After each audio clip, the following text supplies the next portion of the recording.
Hi everyone and welcome to my channel Hisame Artwork. In this video I'm going to talk about brushes and blending. Now in most art programs, blending is used to describe two features, two abilities of the brushes that we have. And I'm gonna start with the first one, that is about blending modes. And if you go to your brush, let's say I choose pen, and I go here in Clip Studio Paint to show subtool, detail palette, and edit hidden parameters, values, and so on and so forth. So it's this like ratchet little icon next to the swirly one, and we click that. And here we go to the customization tab on the left, and you click on ink, and then you have blending mode, and you click on this one and you can start to play around with it. So I'm gonna close this layer and I'm gonna make a new one to kind of show you guys, and I'm gonna choose, let's say, this green, and I'm gonna go to multiply. And as you can see, what happens, multiply darkens things. Now I'm gonna go to add glow, and it starts to lighten them.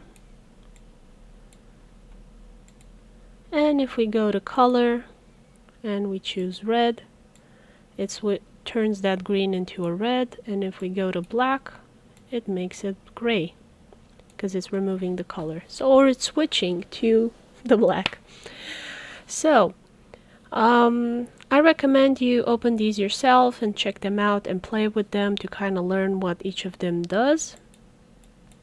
I personally mainly use multiply, add glow, color, and if add glow is too harsh, I will choose a screen, which is kind of a softer add glow. And if you repeat what you're doing with the brush, you can see it raises the intensity. So that is the part of blending for brushes in regards to color, intensity, and so on. And now we're going to go to the second part where the terminology blending is used, and it's mostly for kind of like the smudging and blending colors together in a different way. When you're moving them, you're not adding. So we can think of blending modes as more of a light digital thing, and blending the paint of the more traditional art kind of thingy. Okay, so let me get my pen tablet and my stylus. I have a Wacom Intus Pro medium size. I find that fits me best. And here I am doing another line. And for Clip Studio Paint, the blending brushes are in the Watercolor subtool, and I mostly use the dense watercolor and the Watercolor Brush.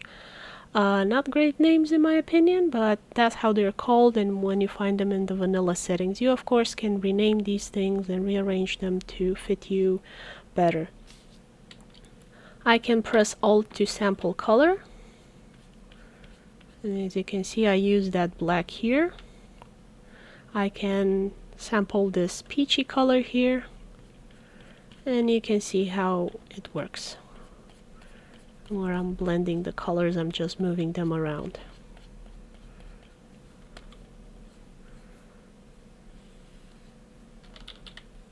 And of course you can adjust the settings of all of these brushes, and then if you find that you've broken them, you can always reset. So there's not much of a problem there.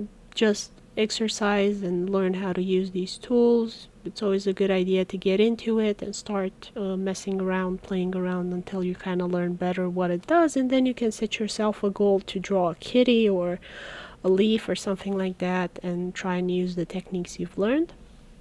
And the other one I like to use a lot from the vanilla set, from the starter set that the program comes with. Of course, I have installed other brushes that I think are better for this task. I've shown you in my other videos how these brushes work, how to get them from the gallery, and so on. So I'm not gonna get into it now, but I recommend you watch those videos.